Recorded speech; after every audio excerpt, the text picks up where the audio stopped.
Salut à tous, nouvelle vidéo aujourd'hui, j'espère que vous allez bien. Bon, est-ce que vous vous rappelez d'elle? Elle est super connue cette meuf là, Octoa Girls. C'est une meuf en fait qui avait fait un buzz sur un micro-trottoir un soir à Nashville, dans le Tennessee, aux États-Unis, où le mec lui demandait c'est quoi en fait, what's the best move in bed, ou, ou the man become crazy. En gros, je sais plus la question, mais c'est en gros qu'est-ce qui rend fou les mecs au lit, quoi. C'est quoi le truc qui rend fou les mecs au lit? Et elle dit le hog, toi, genre tu prends ça, tu craches dessus, et ça rend fou les mecs. Et la meuf avait buzzé de fou, c'était devenu un mème sur Internet.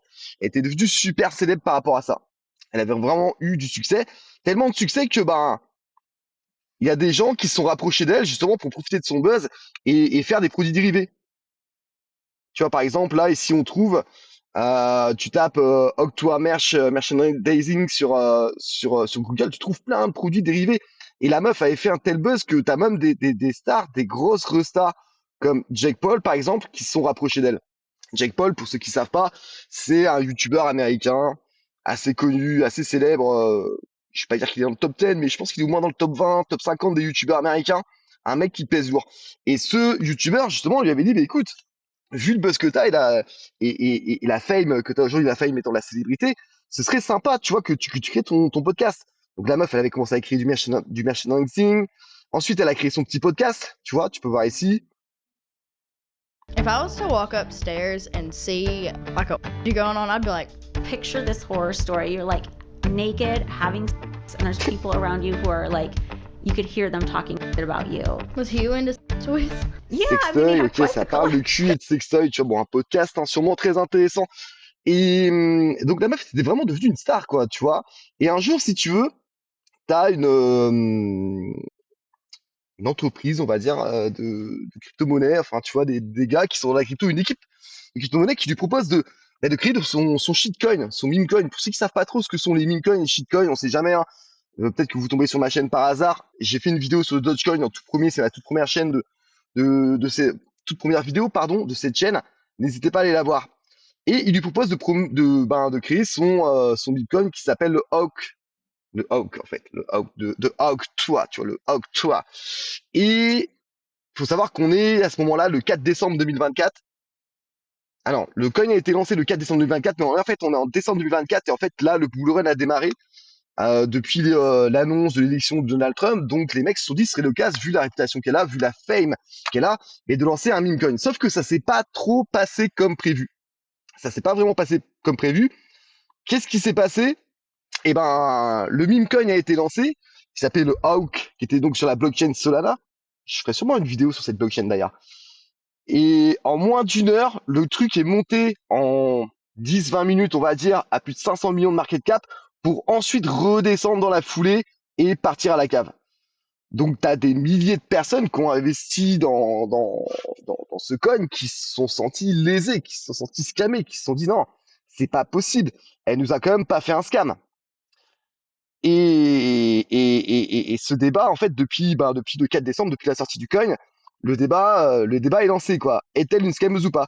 Et ce qui est super intéressant, donc, c'est que t'as pas mal de mecs aux États-Unis, des mecs sur Twitter qui sont assez connus comme Cofizilla.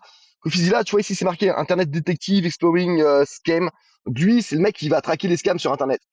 Et donc, lui, il t'explique plus ou moins. Donc, en fait, il y a beaucoup de rumeurs qui circulent.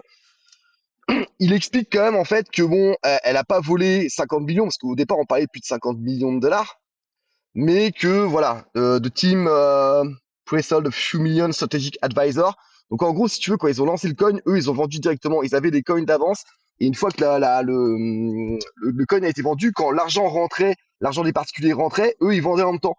Ce qui faisait en fait au départ ça a monté le prix et ce qui fait que eux vendaient à un prix où c'était super haut, tu vois. Ensuite, qu'est-ce qu'il nous raconte de Tucket Got Sniped? Alors, sniped, ça veut dire, t'as des snipers, des robots de trading. En fait, en général, quand t'as des coins comme ça, des lancements de coins, t'as des mecs qui vont avec des robots pour acheter en masse, comme des snipers, tu vois, plein de coins, et les revendre ensuite à des moments stratégiques. C'est un truc qui se fait beaucoup dans les meme coins. Mais il y a des moyens de se protéger de ça, en fait. Et ensuite, LP made 1 million 15% fees according de Meteora Tracker. Ah, ça, c'est parce qu'ils ont été traqués. Donc, en fait, si tu veux, vu que sur la blockchain tout est observable, et ben les gens comprennent que ouais, alors ça a été un scam en fait. C'était clairement un scam, clairement un scam. Alors le truc c'est que ben eux ils se défendent si tu veux. Parce qu'il y a eu après ça un space shooter parce qu'il faut savoir que tout ça s'est passé en 1 heure. Le coin a été lancé en 15-20 minutes, il était au plus haut, au sommet, c'est-à-dire à 500 millions de market cap, et en une demi-heure qui a suivi, le truc est parti à la cave.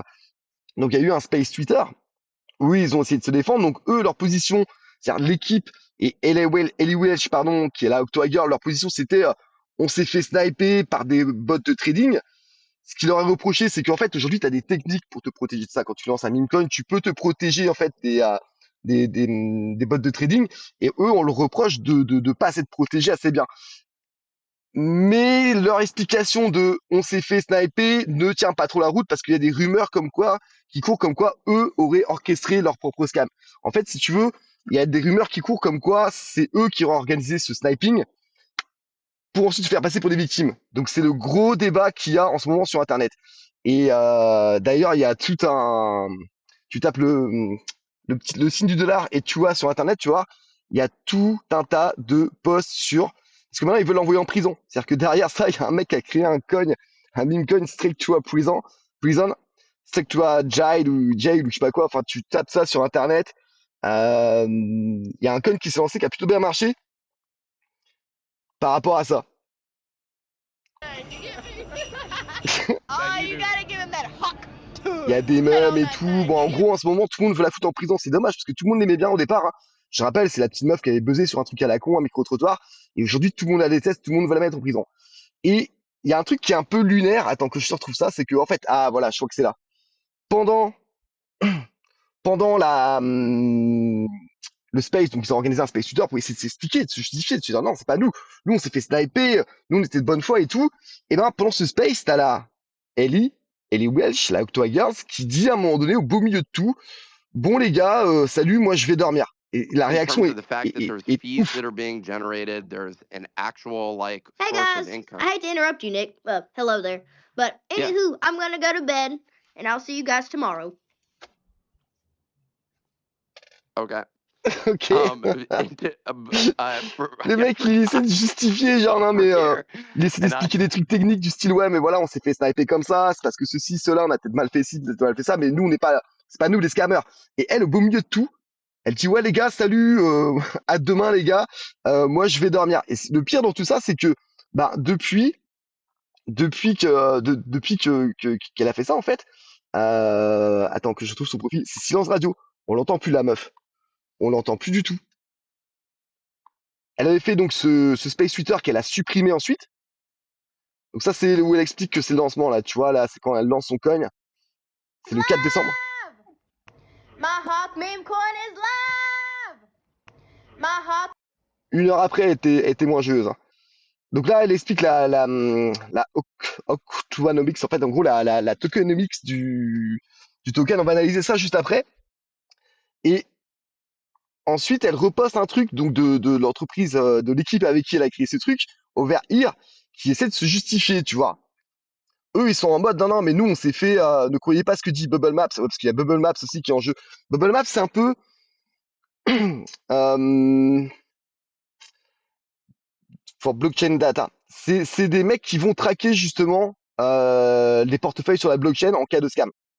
Et eux, ils sont en train de dire, non, non, mais en fait, la manière dont la distribution a été faite pendant le lancement, c'est un peu louche. Donc eux, ils sont en mode à dire, non, non, mais c'est bien eux qui ont organisé le scam. Donc là, le débat est là, tu vois. Et là, c'est silence radio des deux côtés, que ce soit Overear, tu vois, ils ont posté leur dernier truc, je crois, le 4 décembre, juste après le scam, où Ellie, comme je te l'ai montré tout à l'heure, il y a plus, enfin, on les entend plus, quoi.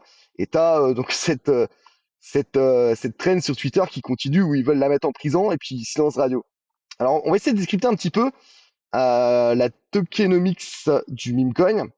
Attends 2 secondes, je crois que je l'avais mis là. Tac, voilà, c'est ça.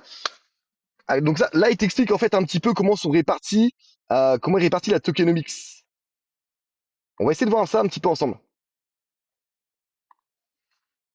Donc, tu as 21% qui s'appelle des community funds. Alors, ça, c'est réservé pour financer des initiatives communautaires. OK. Tu as 20% de free claim for Ellie Fan, destiné aux fans de Ellie dans le Web 2, complètement débloqué lors du lancement du token TGE, c'est Token Generator Event. C'est le moment où il crée le token et qu'il le lance en fait. Alors, réservé aux fans de Ellie dans le Web 2, il faut savoir que c'est une meuf qui a une popularité énorme dans le Web 2.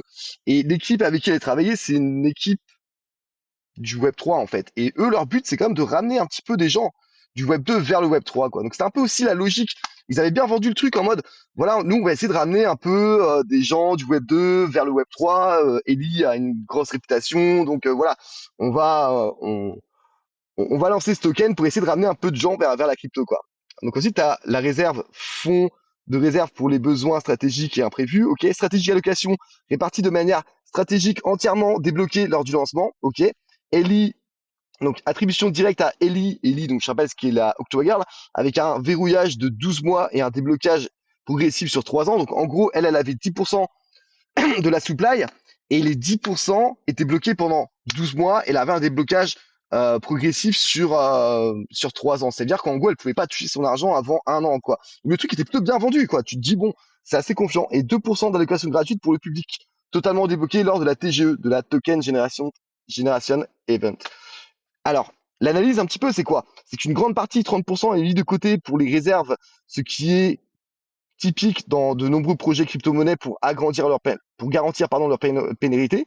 Et ensuite, la distribution semble orientée vers la communauté, 21% plus 20% pour les fans, plus 2% public, mais les déblocages immédiats peuvent poser des problèmes si mal gérés, comme cela a été observé pendant la vente rapide sniping. Sniping, je rappelle, c'est des bots de trading ou des traders très expérimentés qui viennent acheter rapidement et en masse des tokens pour les revendre après au plus haut. Et c'est ça le problème, c'est qu'en fait, si tu veux, il y avait des tokens qui ont été libérés rapidement, et c'est ça qu'on leur reproche. En gros, on leur dit, vous êtes des amateurs ou des scammers. Et de leur côté, pour l'instant, c'est silence radio. Donc voilà, affaire à suivre.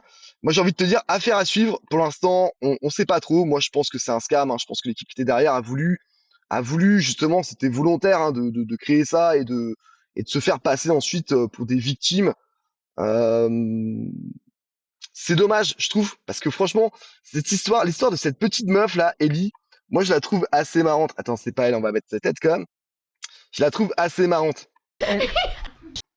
Should we talk about like the alleged trafficking tunnels that everybody's talking about online? Yes. Et la meuf, c'est devenu une star du jour au lendemain, et aujourd'hui, ça devient une des meufs les plus détestées des États-Unis du jour au lendemain.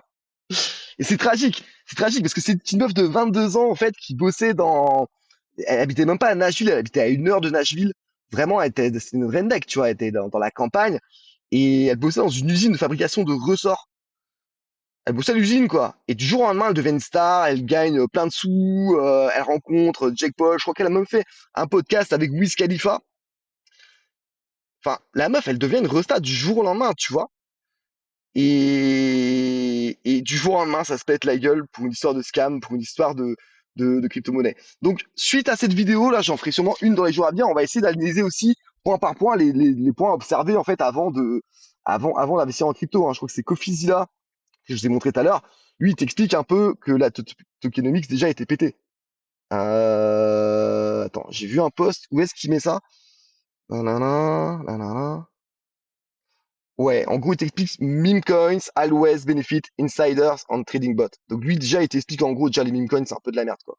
Soit t'es un insider et tu fais partie du projet et tu scams les gens qui vont investir, soit t'as des bots de trading, t'es assez fort en trading et tu fais de l'oseille rapidement avec ça. Mais